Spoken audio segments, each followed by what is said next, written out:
T minus 10, 9, 8, 7, 6, 5, 4, 3, 2, 1. Lift off of the Falcon 9.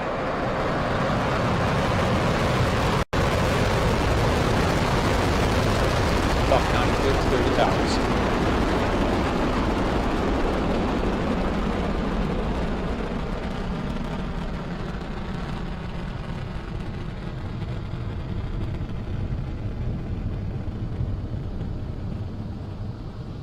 Inward.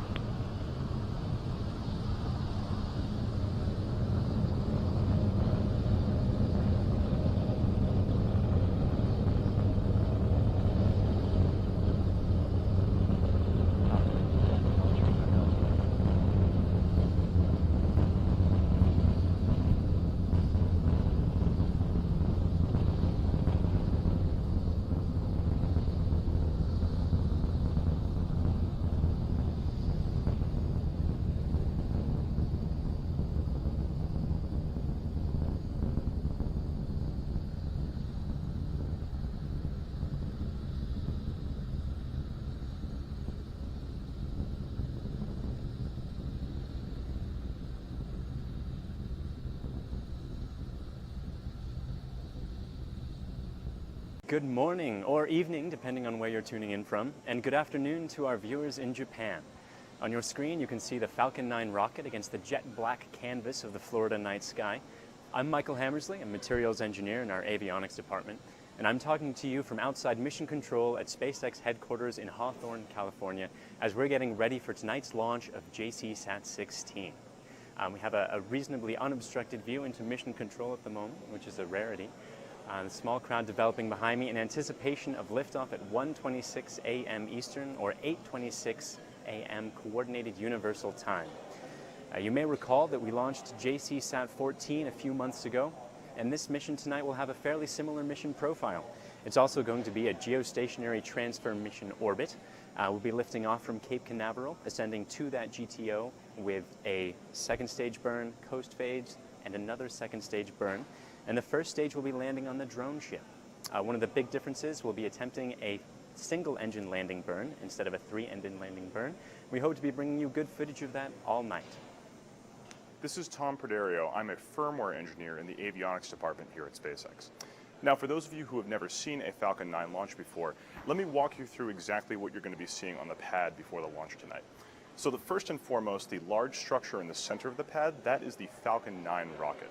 The Falcon 9 rocket is broken up into 3 different sections, the bottom section being the first stage, which takes up about 80% of the height of the rocket. On top of that is the second stage, and then at the very top there is the payload, which is tonight the JSAT 16 satellite going to geostationary orbit.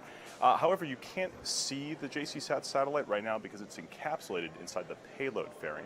Now, the fairing is that nose cone shaped structure at the very top of the rocket, and what it does is it protects the satellite inside from the intense aerodynamic forces of the launch as the rocket ascends through the atmosphere. Now, right now the rocket's being held vertical by the transporter erector or strongback tower right here. This is that structure that's just to the left of the rocket. It's connected to the top of the rocket via the umbilical, which has electrical connections and plumbing that keep the rocket connected to the pad in communication and also keep it topped off with fuel as we prepare for the launch. The rocket's also held down at the very bottom by gigantic hold-down clamps. These are massive steel clamps that grab onto the bottom of the rocket and actually hold it down until all 9 Merlin engines are ignited and confirmed to be operating nominally. We then release the rocket and it ascends through the atmosphere. Also in the pad are 4 lightning towers, which you can kind of see through the darkness of the pad right now. What these do is they just protect all the pad electronics and the rocket itself from the lightning strikes that can be very common during the Florida weather. There's also a hangar just around the corner over there that the rocket was assembled horizontally and then rolled out to the pad. Throughout the mission, you're also going to be seeing a mission countdown clock in the top right-hand corner of your screen. And then at the very bottom is a mission progress bar. Mission progress bar has different types of events that are going to happen all the way to the launch, so you can keep track of exactly what's going to be happening right all the way down until liftoff in just a few minutes right now. Hi, I'm Kate Tice, a process improvement engineer here at SpaceX. This is the 8th Falcon 9 launch of this year, and on this flight we're launching JSAT 16. It's a communication satellite that will serve as a backup to the existing fleet of SkyPerfect JSAT satellites. Falcon 9 will be sending it to Geostationary Transfer Orbit, which you may hear us refer to as GTO. As usual, we'll be taking you to Orbital Mechanics School later on in our webcast, so we'll talk more about the details of GTO then. Also on deck for tonight is a drone ship landing attempt of the first stage. The rocket's guidance coordinates are set for the drone ship called Of Course I Still Love You, which is currently holding position in the Atlantic Ocean a couple hundred miles off the coast of Florida. Due to the extreme velocities and heating that the first stage is subjected to upon re-entry from a GTO mission, the stage return can be tough. However, tonight we're channeling our inner Simone Biles and we're hoping to stick the landing. To date, we've had 3 successful drone ship landings as well as 2 successful land landings. The last time we carried a sky-perfect JSAT payload was JSAT 14 back in early May of this year. That was actually the very first time SpaceX successfully landed a GTO mission back on a drone ship. That vehicle is currently at our testing facility in McGregor, Texas. We fired it up 3 times for static tests in late July, and you can see it there on your screen now.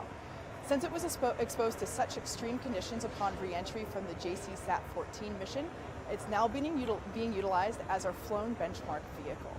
This means that we'll perform numerous static fires on the vehicle to evaluate what kind of wear and tear the stage and its components experience from each round of testing. Gaining a better understanding of this is an important next step to our path to reusable rockets, which of course is what we are trying to do here at SpaceX. We're trying to develop a rapidly reusable rocket system, and an awesome step towards achieving that goal.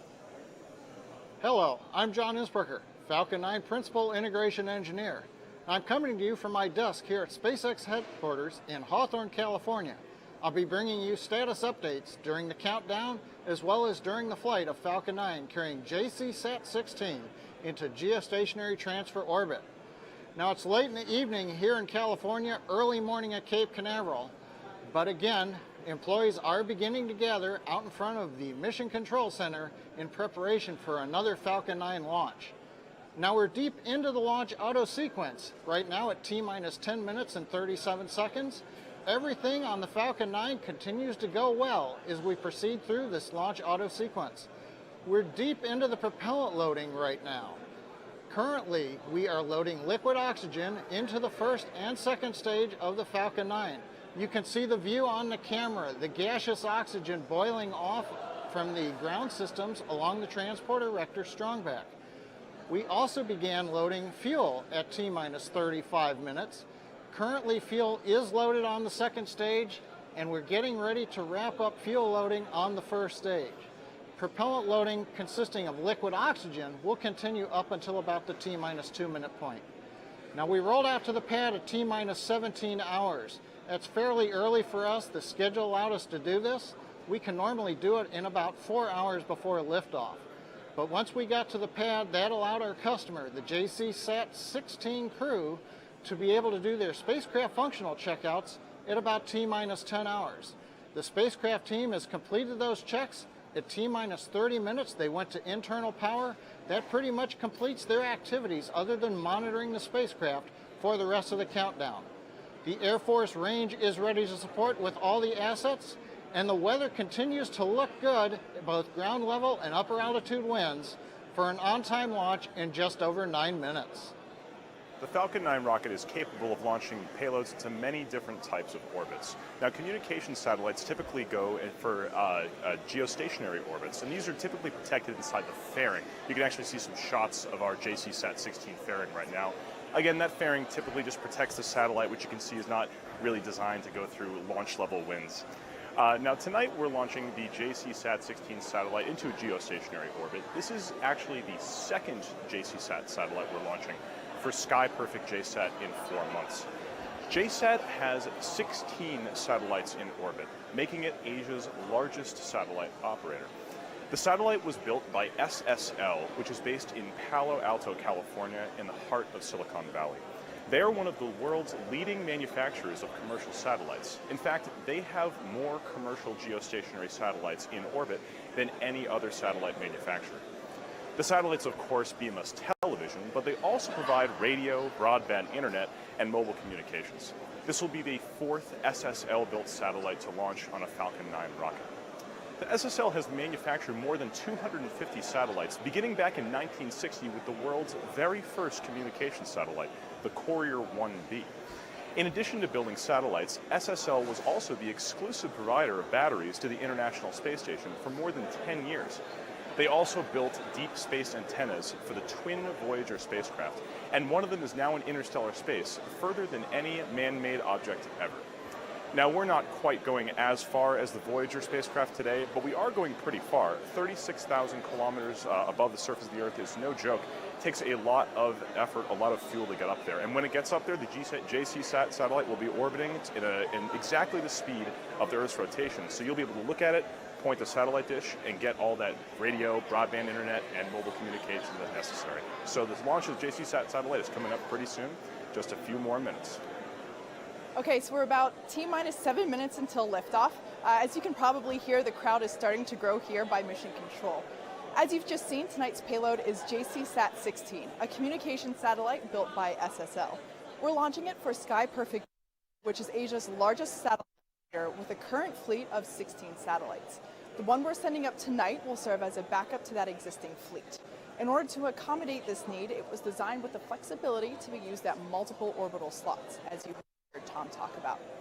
The Sky Perfect JSAT family of satellites are commercial communication and television broadcasting satellites. These satellites serve Asia, Russia, Oceania, the Middle East, Pacific Islands, and North America with Ultra HD 4K television programming and mobile communications for the maritime and aviation industries. From Wi-Fi and movies on your next flight to high-def in-home television streaming, the JSAT fleet has it covered. Also included communication capabilities for boats and airplanes in the Pacific. Like we've been saying, we're sending it to Geostationary Transfer Orbit, also known as GTO, and that's about 36,000 kilometers away. But to put that in more relative terms, that's about 1/10 of the distance between Earth and the Moon. So we're going to be talking a little bit more about why we're sending it that far away, but essentially it has to deal with the fact that it's a communication satellite and it needs to remain over the same spot on Earth in order for those services to be delivered reliably. So we're going to talk more in a little bit. Let's follow along with the countdown. So JSAT 16 is a geostationary transfer orbit mission, and that means we'll be attempting to land the first stage on our autonomous spaceport drone ship, Of Course I Still Love You, in the Atlantic. And then you've got a beautiful view of the drone ship trucking towards a holding location. The drone ship placement is defined almost entirely by whether or not the mission is to low Earth orbit or not. In a launch to low Earth orbit, we have enough propellant and performance in the first stage to do a boost back burn, which means we can come all the way back to land. With a GTO mission, though, we don't have a boost back burn, so the landing zone is dictated by the natural arc of the first stage booster after stage separation as it just continues further into the Atlantic. Once that location has been chosen, the orientation of the drone ship is defined entirely by waves and not by how the rocket is approaching. So I have this little pseudo model of the drone ship here, the orientation being how it's placed in the water. So if you've got waves and you've got the long edge of the drone ship facing the waves, the drone ship is actually going to rock a fair amount. Whereas if you have the short side facing the waves and the waves approaching, the vertical displacement is the same, but the angle is a lot lower, and that makes it easier for the rocket to land properly. The drone ship also stabilizes itself against those waves by taking on seawater as ballast and settling lower in the rocket, or lower in the water, forgive me. The drone ship doesn't actually speak to the rocket. Instead, it uses GPS and 4 powerful thrusters, one on each corner, to maintain its position, and the first stage aims for that same GPS coordinate. In the final few seconds, as the first stage approaches the drone ship and the landing burn begins, I can use either 3 engines or 1 engine for the landing burn. 3 engines uses less fuel, but it's a bit like slamming on the brakes at the last second. That's harder on the rocket, and you don't have very much time to correct because the engines are only burning for a short period of time. A 1-engine burn uses more fuel, but it's a softer landing, and you get more control. And that allows you to land in higher winds. We're at T-minus 3.5 minutes and continuing to count down for an on-time launch at 26 minutes after the hour. Now we're deep into that launch automatic sequence where the ground computer and the Falcon 9 flight computers are in control of the countdown.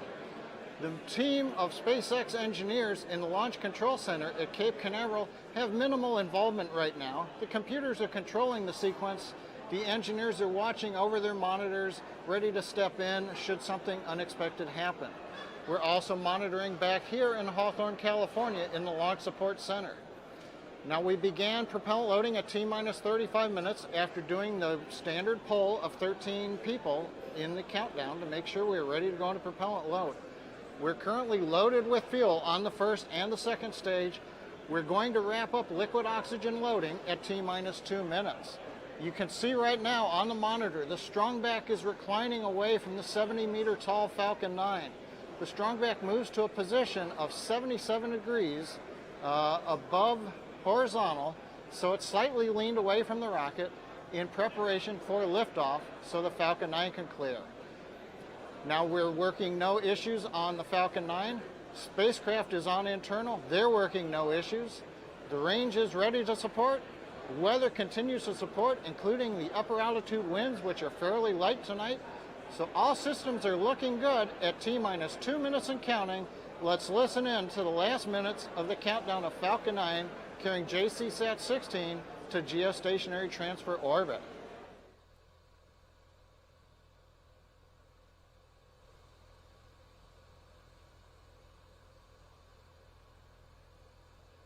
M1D TVC ground supply, full pressure.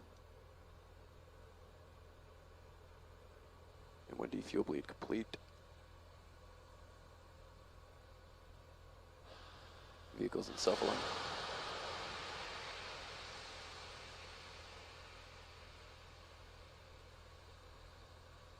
Stage 1, Stage 2, cryohelium and ACS secured for flight.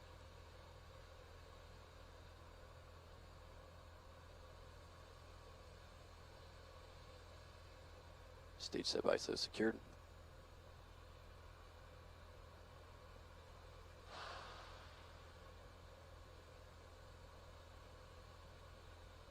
VC confirm F9 in startup. Falcon 9's in startup. Stage 1, Stage 2, pressing for flight.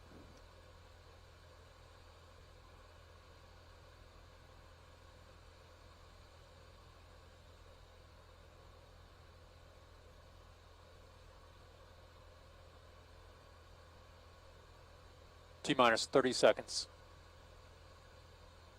Ground helium closeout complete.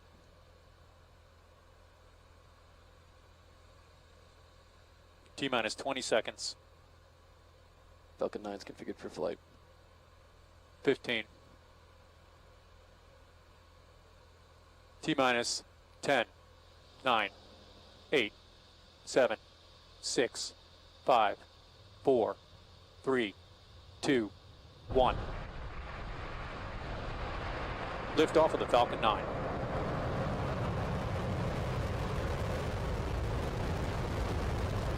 Falcon 9 had cleared the towers.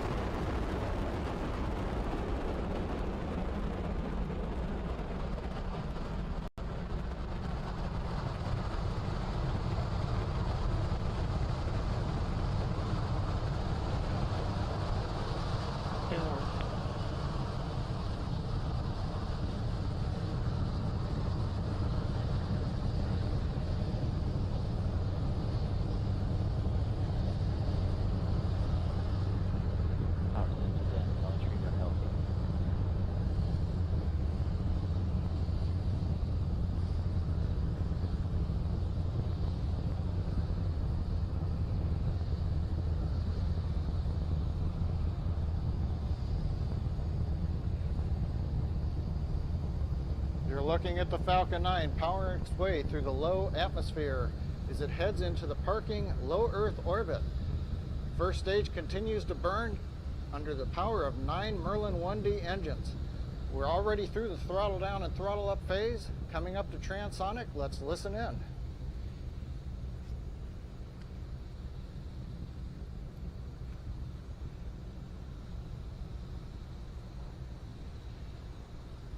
Currently, Falcon 9 has gone through the supersonic speed transition, what we call going transonic.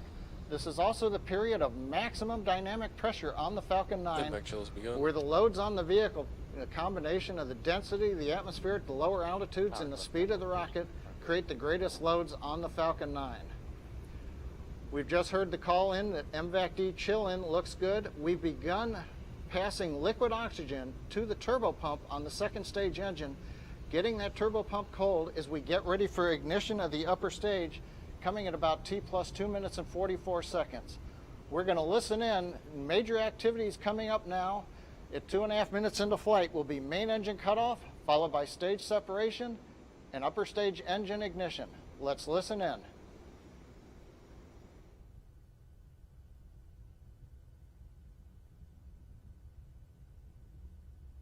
This is the OSM.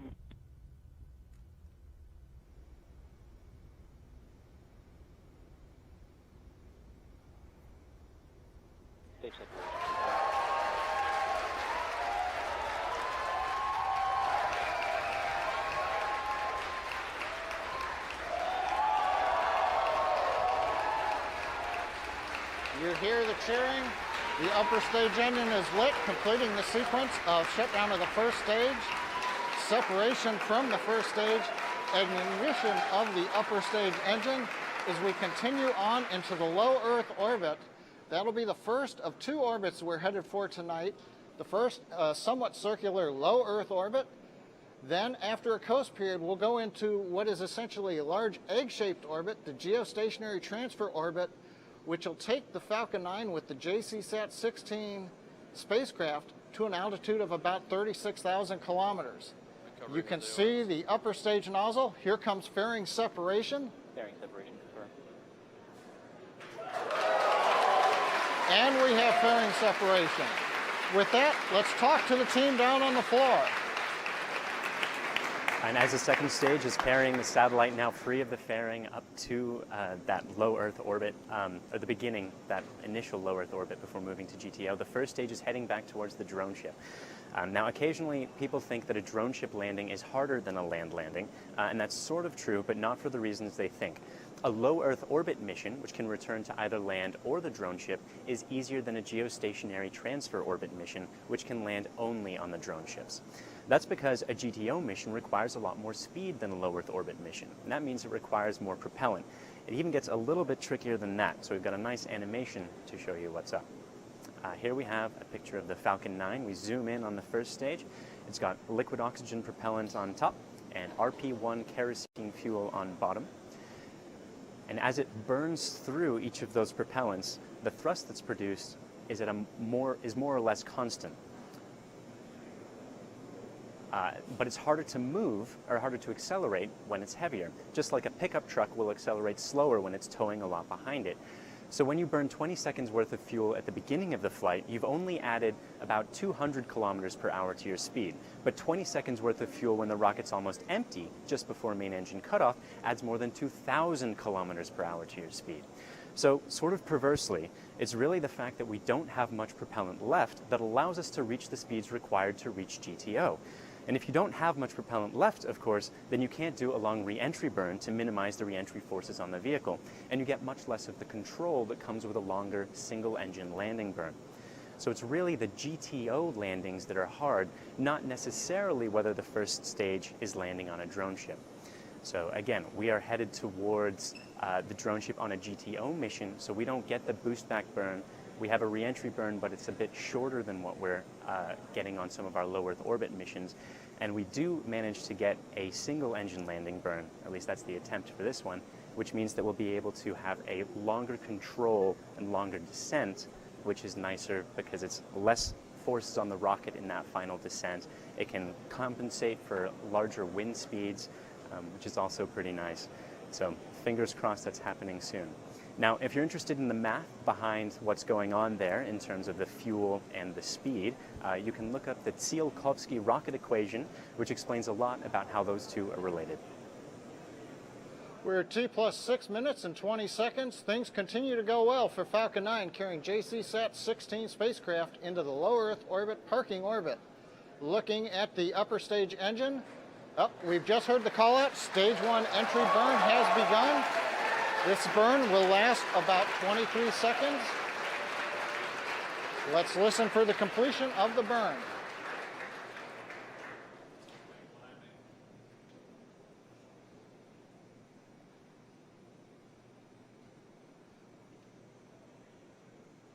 Stage 1 entry shutdown. And we've had shutdown of the first stage engine. That burn of 3 Merlin 1D restartable engines begins to slow down the first stage so that we can land on the drone ship out in the Atlantic Ocean. Meanwhile, the second stage continues to power and orbit. We're heading due east for that initial parking orbit. You can see the Merlin vacuum engine nozzle glowing white-red on the screen. That's normal. That's what we expect to see. Trajectory looks good. Power looks good. We're on course. Everything continues to go well at T plus 7.5 minutes. So let's turn it over to the team on the floor as we get ready for the landing burn of the first stage. So as you've just seen, we have a lot of good stuff going on so far. Successful separation of our first and second stage. Second stage is carrying JSAT 16 all the way out to Geostationary Transfer Orbit. Right now we're waiting for the third and final burn to begin, which of course is the landing burn. So the landing burn is going to occur, and we actually should be able to see it as from the video that's currently on deck of the drone ship. Now this video hasn't historically been the most reliable. We hope to bring you as high quality video as possible, but there's no Wi-Fi out in the middle of the Atlantic Ocean. We are relying on a satellite link that is susceptible to the vibrations of the landing burn itself. It's true. So when the rocket descends onto the drone ship, it starts to shake, and the satellite that's pointing up to communicate, or the satellite dish that's pointing up, oh, we're just getting word that the landing burn's beginning. Focus your attention, and we'll see if we can see it.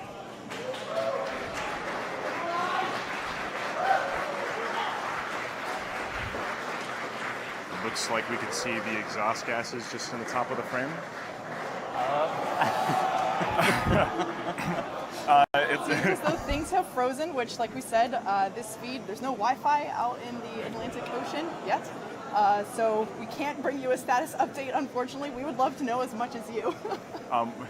We actually, back to the main mission briefly, we did just get a confirmation of a good orbit from the second stage. It's as excited as we all are to figure out what happened to that first stage. The primary mission today is to bring JSAT 16 into geostationary orbit, and we're actually doing great on that front with our confirmation of good orbit.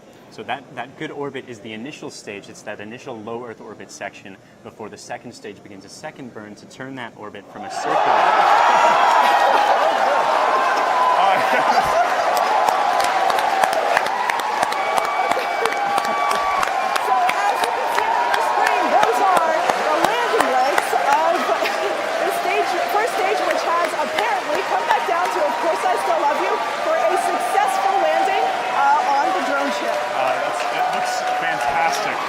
That looks right, X marks the spot right in the center of the drone ship.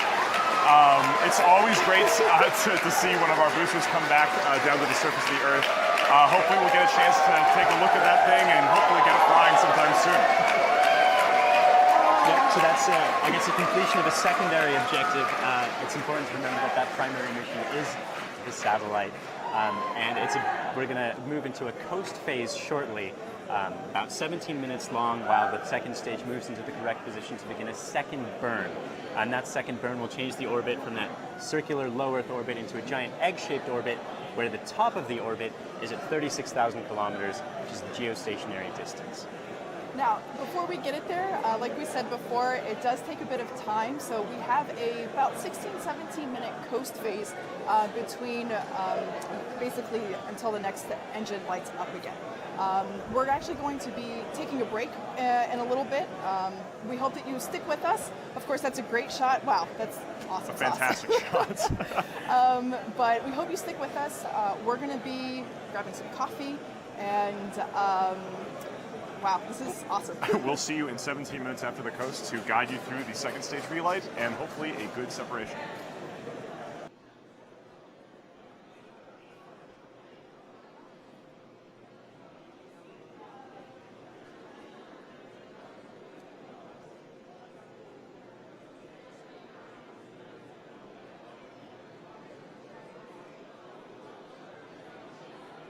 We have shutdown of the upper stage engine. You may have heard the call out. We have a nominal geostationary transfer orbit insertion. The high point of the orbit, just over 36,000 kilometers. In the next several minutes, we'll be seeing spacecraft deployment from the second stage of the Falcon 9. And for that, let's turn our attention down to the team on the floor after a successful burn of the Falcon 9. So as you just heard from John, we had a great second engine start as well as a cutoff, and at this point we're just waiting for the payload to deploy.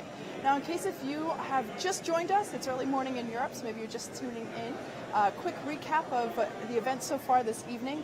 We had a great liftoff of Falcon 9 carrying JSAT 16. The two stages separated. The first stage came back down, and to our delight, appeared on the drone ship, Of Course I Still Love You, which of course is in the Atlantic Ocean right now. Now the second stage, as you can see, is continuing on. In fact, you can see planet Earth lit by the sun there in the background behind the second stage nozzle. And like I said before, right now we're just waiting for the payload to deploy. Now, the payload, that JSAT 16 satellite, is currently attached to the top of the second stage by means of some clamps and some springs. When we send the signal to separate the payload in just a few minutes, the clamps will release, and then the springs will give the JSAT satellite a gentle push out into the great unknown, where it can then deploy its solar panels and make communication with its teams on the ground. At the moment, both the second stage and the payload are ascending to the tip of that egg-shaped orbit at 36,000 kilometers. At that point, I guess once the satellite takes over control, and it's preparing to do that at the moment before it fully deploys, it uses its own onboard thrusters to circularize its orbit at 36,000 kilometers, which is that geostationary orbit. Yeah, and like we said before, 36,000 kilometers, that's about 1/10 of the distance between Earth and the Moon. Now, there are some pretty cool technologies on board JSAT 16. One that has been around for a while, actually, is something that we called an MLI, and that's known as a multi-layer insulator. And there on your screen, that's what you see as that gold reflective material, and it's quite simply multiple layers, typically metal-coated plastic layers, sometimes aluminum, and satellite makers, in this case SSL, use that to protect the instrumentation and the sensors on the satellite from the extreme heats that it incurs. So whenever you're in direct sunlight, it gets really hot, and whenever you don't have that sunlight, it can get really cold. So to protect the variation in these temperatures, an MLI is utilized. It turns out that keeping a spacecraft warm or cold isn't that different than when you want to get warmer at, say, a cold winter night, adding more blankets onto a bed. Multi-layer insulation is essentially just like hundreds of very, very tiny blankets all sandwiched together. And we've been using this to shield our spacecraft since the 60s. The Apollo lunar module had a lot of MLI on it. It's basically the same technology. And we use this to make sure that the electronics inside the spacecraft or satellite stay at exactly the right temperature so that it can stay up for decades at a time. Yeah. And for maybe on-Earth application, for example, when I go backpacking and camping, I use MLI mentality. I put multiple layers of aluminum between me and the fire to make sure that I don't get too warm or I keep my food hot. The big difference between space and Earth sort of aluminum usage in that is that in space there's no air to carry heat, and there's no conduction because there's nothing next to you. So of those three ways to transfer heat, and I know, Tom, you and I have talked about these before. Yes. MLI is primarily aimed at radiation, and by carefully controlling how much radiation gets reflected and retained, the temperature of the satellite is controlled much better. These satellites stay up here for very long periods of time. You can get, I think JC satellite is meant to be up there for 15 years or more. The electronics on board need to be heated and cooled. There are different types of technology we use to cool it, like radiators, and then we have electronic heaters onto the spacecraft to make sure that it doesn't get too cold during the long solar nights. So we're about 15 seconds until payload deploy. The shot that you see on your screen now, that is the nozzle of the second stage engine, which of course is not, it's not lit at the moment. We have cut it off for the second time as we have reached this preferred elliptical space. So we should have a shot of JSAT 16 in just a few seconds. In fact, there it is now, and we're just waiting for it to release. So you're looking at a shot from a camera that's on top of the second stage of the Falcon 9 rocket, looking towards, and there it goes. So there's our visual confirmation of a successful separation of JSAT 16.